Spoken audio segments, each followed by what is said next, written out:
Good morning students, Mehta digital classes में आपका हार्दिक अभिनंदन, स्वागत है। आज हम सांख्यिकी चैप्टर जो है था उसमें केंद्रीय प्रवृत्ति के मापन, केंद्रीय प्रवृत्ति के माप, जिसमें माध्य, माध्यक व बहुलक ज्ञात करना हम सीखेंगे। जो आंकड़े दिए गए हैं, प्राप्तांक जो हमें दे रखे हैं, परीक्षण जो दिए गए हैं, उनके आधार पर हम माध्य, माध्यक और बहुलक ज्ञात। सबसे पहले हम बात करें यहाँ पर माध्य। इसको हम x बार, इसका प्रतीक क्या है? x बार। इससे हम इसको लिखते हैं। फॉर्मूला इसका प्रेक्षणों का योग बटे प्रेक्षणों की संख्या। माध्य का जो प्रतीक है वो क्या है? x बार, और इसका फॉर्मूला जो है प्रेक्षणों का योग बटे प्रेक्षणों की संख्या। मतलब दी गई प्राप्तांक, जो दिए गई राशियां हैं, दिए गए प्रेक्षण हैं, दिए गए प्राप्तांक हैं, उन सबको पहले जोड़ना है और फिर वो कितने हैं, 5 हैं, 10 हैं, 15 हैं, 20 जितने हैं, उसका उसमें भाग देना, उसका टोटल करके और उसमें भाग देना है। जो भी आंसर आएगा, उसमें जो भी संख्या प्राप्त होगी वो उसका माध्य कहलाएगा। किसका माध्य? जो दिए गए प्राप्तांक हैं, जो दिए गए प्रेक्षण हैं। देखिए, जैसे माना कोई कह रहा है कि फुटबॉल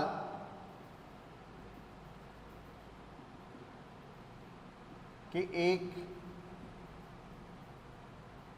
टीम ने 10 मैचों में निम्न गोल की, माध्य ज्ञात करो। जैसे माना 2 1 2 2 3 0 5 4 3 2 2 1 2 3 4 5 6 7 8 9 10, यही हो गया, ये आ गया। ये गोल के हिसाब में कितना गोल किए? ये।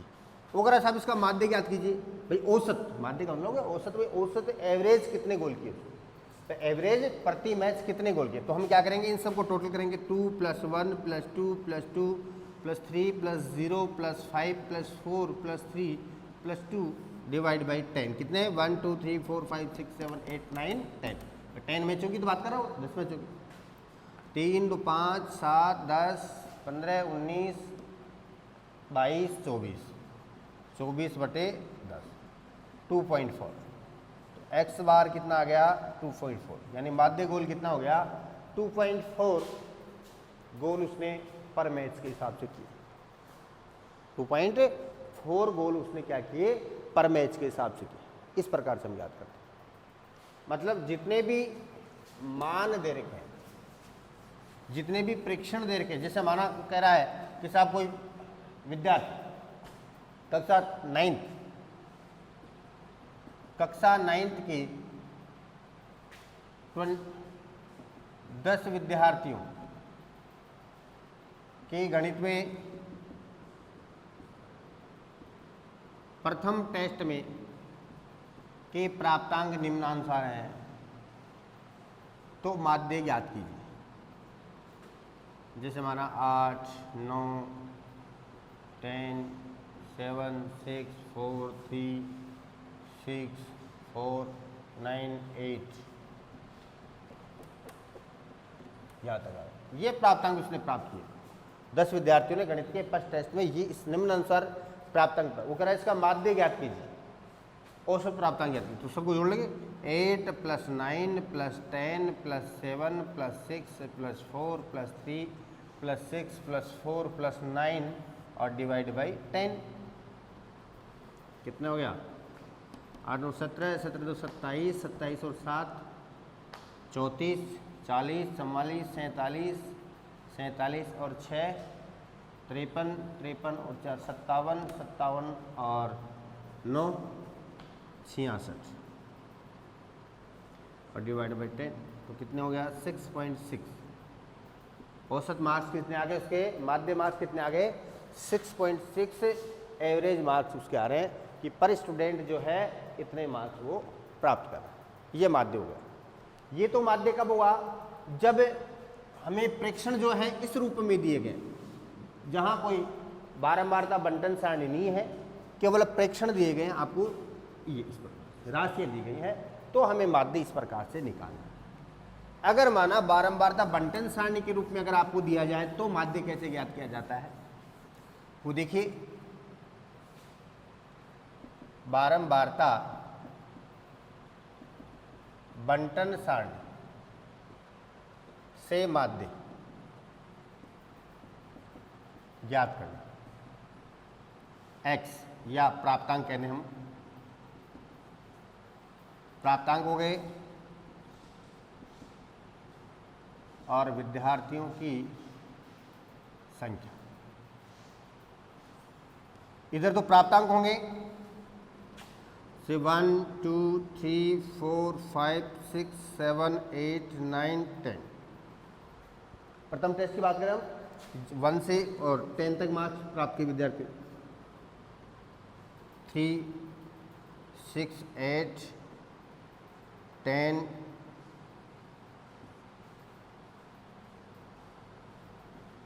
12 15 10 8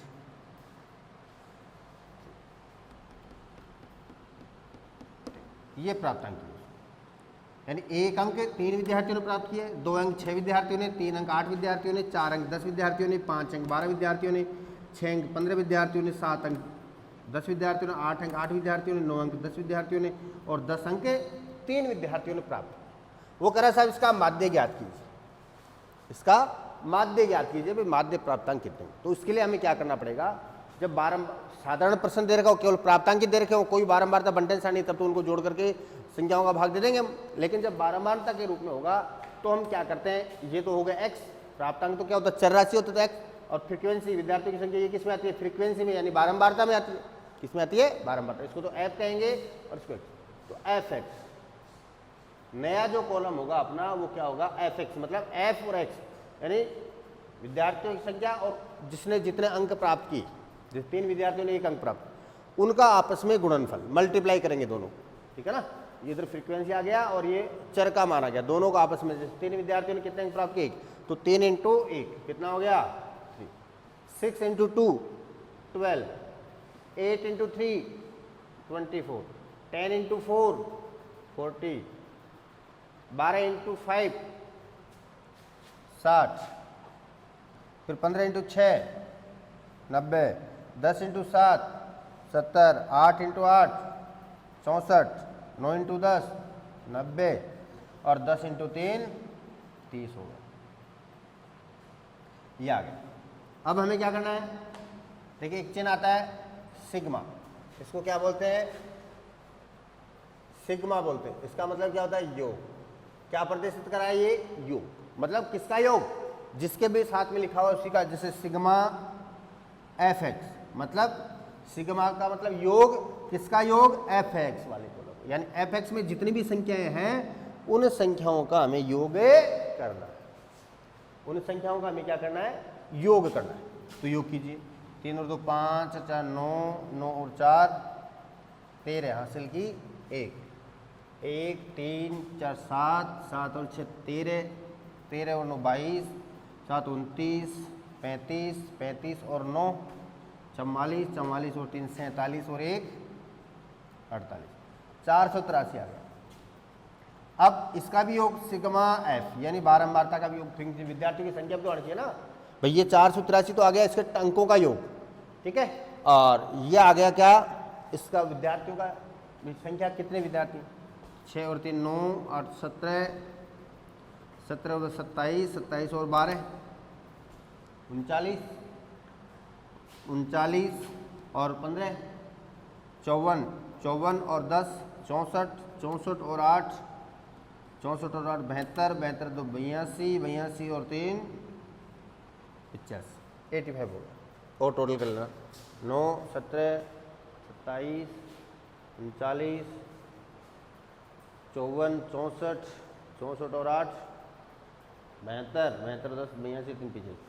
अब देखिए x बार, माध्य ज्ञात करना है, तो इसका फॉर्मूला क्या है, जब ए वर्गीकृत बारंबारता दे रखी हो, बारंबारता बंटन सारणी दे रखी हो और उससे माध्य ज्ञात करना हो हमें, तो उसका formula x bar is equal to sigma fx बटे सिग्मा f।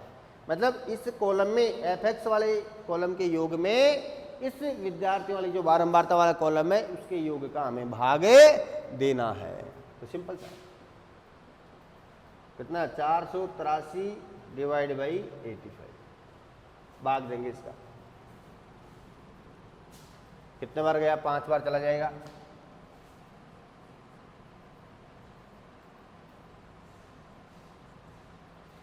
पाँच पचम 25 और 8 मुझे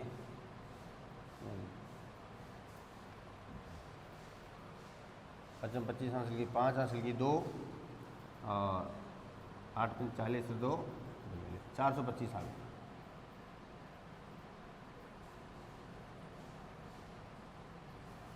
$58.0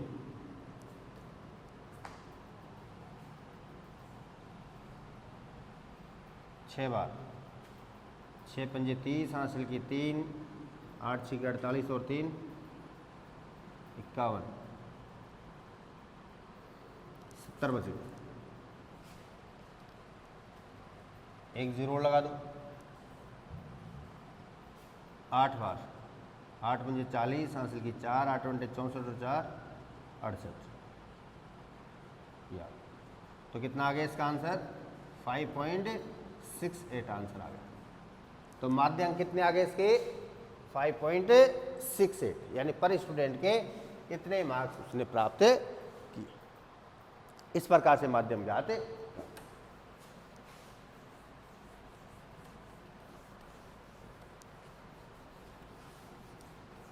देखिए कुछ प्रश्न इसमें इस प्रकार से आ जाते हैं कि उसमें माध्य वो दे दिया जाता है, माध्य देते हैं। जैसे माना वो कह रहा है कि 10 विद्यार्थियों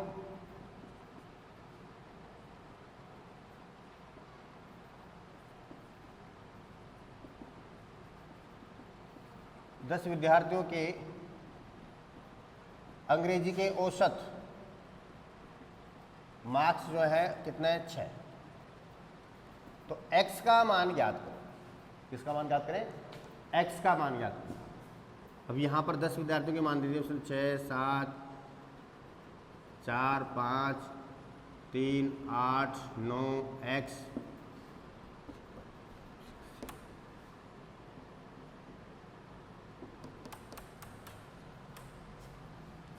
ये दे दिया उसने, यानी बीच में यहाँ कितना दे दिया उसने x।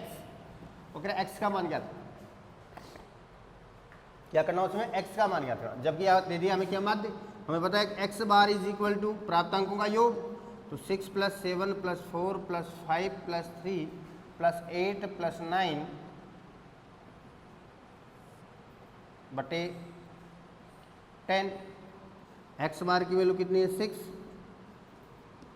13 13 और 4 17 17 और 5 22 और 3 25 25 और 8 33 33 और 9 42 40 47 प्लस x तो लिखाएंगे x और बटे 10।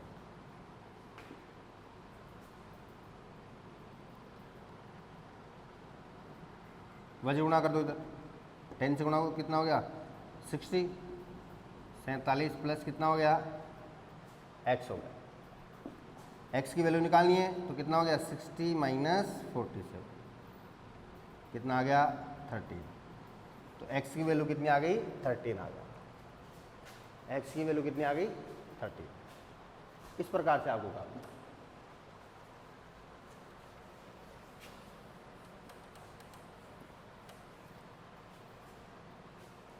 अब देखिए माध्य के बाद हम यह ज्ञात करेंगे माध्य। माध्य हो गया अपना मेन मीडियन मोड। इंग्लिश में क्या कहते हैं इसको, मेन कहते हैं, इसको मीडियन कहते हैं, इसको मोड कहते हैं। मीडियन इसको कैपिटल M द्वारा लिखा जाता है, इसका प्रतीक जो है कैपिटल M है। मीडियन जो है यहाँ पर केवल 9th क्लास में आपको मीडियन जो है साधारण मीडियन दे रखा है, केवल जब प्रेक्षण या प्राप्तांक दिए गए हों तो मीडियन यानी माध्य कैसे ज्ञात किया जाता है, सिर्फ वो चर्चा की गई।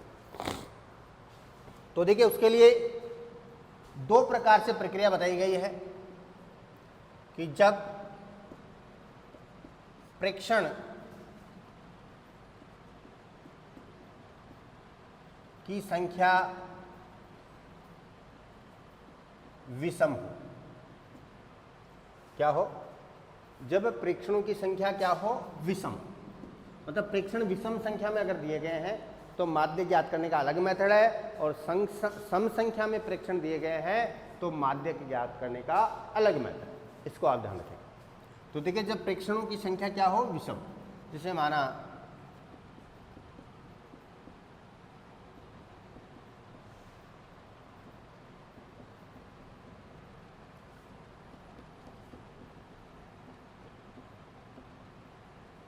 ये प्रेक्षण दिए गए कितने, 1 2 3 4 5 6 7 8 9 10 11 12 13, विषम हो गया। 13 विषम होता है नहीं होता, ये है। तो देखिए सबसे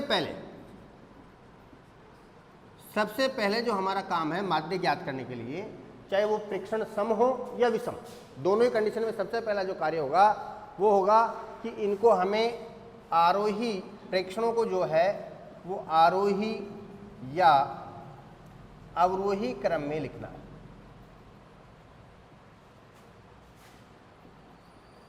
सबसे पहले हम क्या करेंगे कि जो दिए गए प्रेक्षण हैं उनको आरोही या अवरोही क्रम में लिखेंगे। दिए गए प्रेक्षणों को हम किस क्रम में लिखेंगे, आरोही या अवरोही क्रम में उनको व्यवस्थित करेंगे। तो सबसे पहले तो इनको आरोही क्रम में, मतलब आरोही का मतलब छोटी से बड़ी और अवरोही का मतलब बड़ी से छोटी तरफ।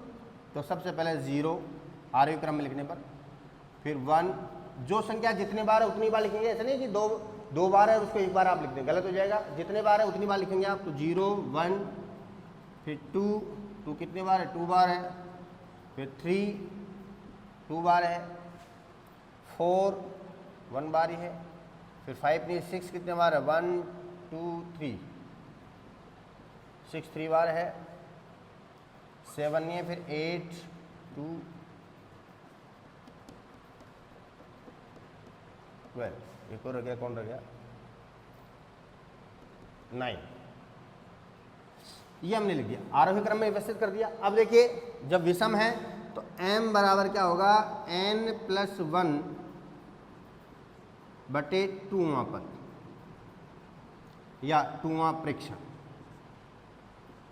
2वां पद कह दो या 2वां प्रेक्षण कह दो, यानी n+1 बटे 2, यानी ये जितने भी पद हैं उनमें एक जोड़ दो, जितने भी पद हैं उसमें एक जोड़ दो, और एक जोड़ करके 2 का भाग दे दो। 2 का भाग देने पर जो प्रेक्षण संख्या प्राप्त हो रही है, यहां से काउंट करो, उतने नंबर पर जो प्रेक्षण है, जो राशि है, वही उसका माध्यक यानी मीडियन कहलाएगा, उस क्रम पर जो भी संख्या। तो देखिए n का मान कितना है, n का मतलब पदों की संख्या कितनी, 13, तो 13+1 बटे 2 14 बटे 2 कितना आ गया, 7वां प्रेक्षण। यहां 7 नहीं लिखना, ये जो 7 है वो माध्यक नहीं है, ध्यान रखना इस बात का कि ये जो 7 है वो इसका माध्यक नहीं है। तो क्या है, 7वां प्रेक्षण है, मतलब 7वें नंबर पर जो पद लिखा हुआ है, जो प्रेक्षण लिखा हुआ है, जो राशि लिखी हुई है, वह उसका माध्यक होगा। तो 1 2 3 4 5 6 7, या तो 7 नंबर पर कौन सा आ गया, 4, तो माध्यक क्या हो गया, 4 आंसर आ गया। इस प्रकार से हम करते हैं। कितना माध्यक आ गया, 4 माध्यक आ गया। और यदि सेकंड जो है, जब प्रेक्षणों की संख्या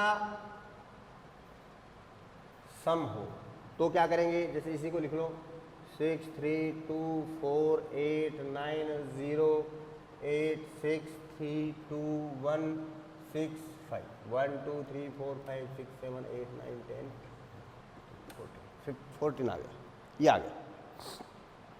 इसमें क्या करना अपने को, सबसे पहले वही आरोही क्रम में या अवरोही क्रम में लिखना है। तो आरोही क्रम में लिखने पर, आरोही क्रम में व्यवस्थित करने पर पहले 0 फिर 1, फिर 2, 3, 4, 5, 6, 8, फिर 9, 1, 2, 3, 4, 5, 6, 7, 8, 9, 10, 11, 12, 13, 14, ये आ गया। अब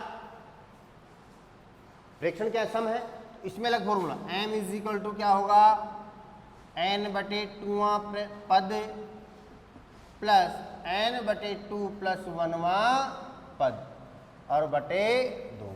इसमें क्या करना अपने को कि जितने फ्रैक्शन है उसमें 2 का भाग दो, जितने फ्रैक्शनों की संख्या उसमें 2 का भाग दो, 2 का भाग देने पर जो संख्या प्राप्त हो रही है उस नंबर का पद और n बटे 2 प्लस 1 यानी उससे जस्ट आगे का एक पद, दोनों को जोड़ दो और दोनों को जोड़ करके 2 का भाग दे दो। आगे बात समझ, मतलब n बटे 2 जितने फ्रैक्शन, जैसे 10 फ्रैक्शन है तो 10 बटे 2 5 आ गया, तो 5वें नंबर का पद कौन सा है, 5वें नंबर का पद, और फिर 5 प्लस 1 कितना हो गया 6, तो छठे नंबर, तो 5वें और छठे दोनों पदों को जोड़ करके और हमें 2 का भाग देना है, जो राशि प्राप्त होगी वही उसका माध्यक यानी मीडियन कहलाएगा। जैसे यहाँ पर n कितना है 14, तो 14 divide by 2 plus 14 divide by 2 plus 1 और बटे 2, 7वां पद प्लस 7 प्लस 1 कितना 8वां पद बटे 2, 7 और 8 नहीं जोड़ना, 7वां पद, तो 1 2 3 4 5 6 7 7 और 8 कितना हो गया 4 प्लस 5 डिवाइड बाई 2, तो 9/2 कितना आ गया 4.5 आंसर आ गया। इस प्रकार भी 7वें नंबर का पद तो कितना है 4 और 8वें नंबर का पद कितना है 5, तो ये इसका मान है। तो इस प्रकार से आपको इसका हल करना, ये हो गया माध्य ज्ञात करना। जब विषम फ्रैक्शन 2 प्रकार से होंगे, इसमें सम होंगे और विषम होंगे। विषम है तब तो आपको क्या करना है n प्लस 1 बटे 2वां फ्रैक्शन या 2वां पद, जितने फ्रैक्शन है उसमें 1 जोड़ करके 2 का भाग दे दो, जो संख्या प्राप्त हो रही है उसी क्रमांक का जो पद है। लेकिन उससे पहले आरोही अवरोही क्रम में लिखना अनिवार्य है, आरोही अवरोही क्रम में नहीं लिखेंगे तो आपका आंसर सही नहीं होगा, इस बात का विशेष ध्यान दिया। अब देखिए इसके बाद जो है बहुलक, बहुलक का मतलब यहां पर क्या हुआ, एक तरह से हम बहुमत की बात करें, बहुमत को हम बहुलक कह सकते हैं। कैसे कह सकते हैं कि बहुलक का मतलब ही वही है, बहुमत का मतलब भी क्योंकि जिसकी बहुतायिता हो, जिसके मत अधिक हो, ठीक है ना। तो इसमें भी क्या होगा बहुलक मतलब वह फ्रैक्शन, ऐसा फ्रैक्शन या वह फ्रैक्शन या वह राशि या वह चर का मान जिसकी पुनरावृत्ति सबसे अधिक बार हुई है, जो बार बार आ रहा, सबसे ज्यादा बार दोहराया गया है, वही फ्रैक्शन या राशि जो है वो बहुलक कहलाता है। जैसे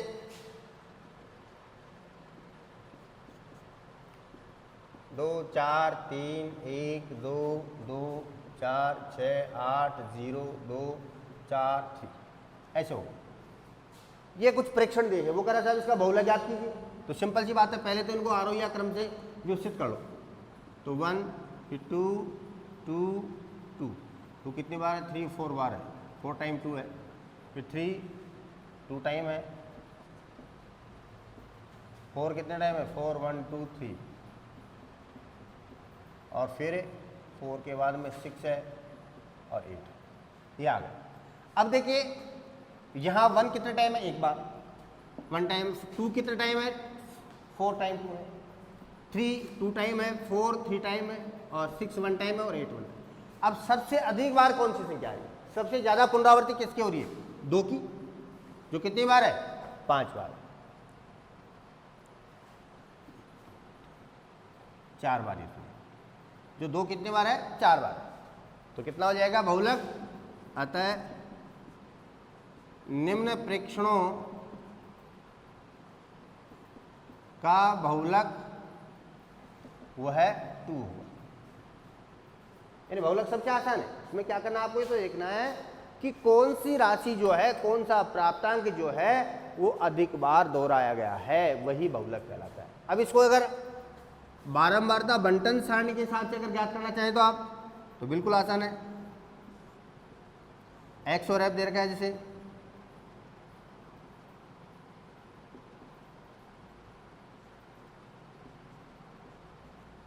यानी कौन सी संख्या किस चर की बारंबारता अधिक है। तो देखिए यहाँ पर चर कितना है 12 और उसकी बारंबारता कितनी है 15। तो इन सब में बारंबारताओं में सबसे बड़ी बारंबारता कौन सी है कि 15 आगे क्या 15 आएगी नहीं, और उसके संगत चर कौन सा है 12। तो बहुलक क्या हो जाएगा इसका 12, यानी सबसे बड़ी बारंबारता के संगत जो चर का मान होगा वही इसका क्या कहलाएगा बहुलक कहलाएगा। इस प्रकार से हम जो है माध्य, माध्यक और बहुलक, मीन, मीडियन और मोड ज्ञात करते हैं। आपका जो चैप्टर है 14.4 कंप्लीट आपको हल करना है इस वीडियो के माध्यम। धन्यवाद।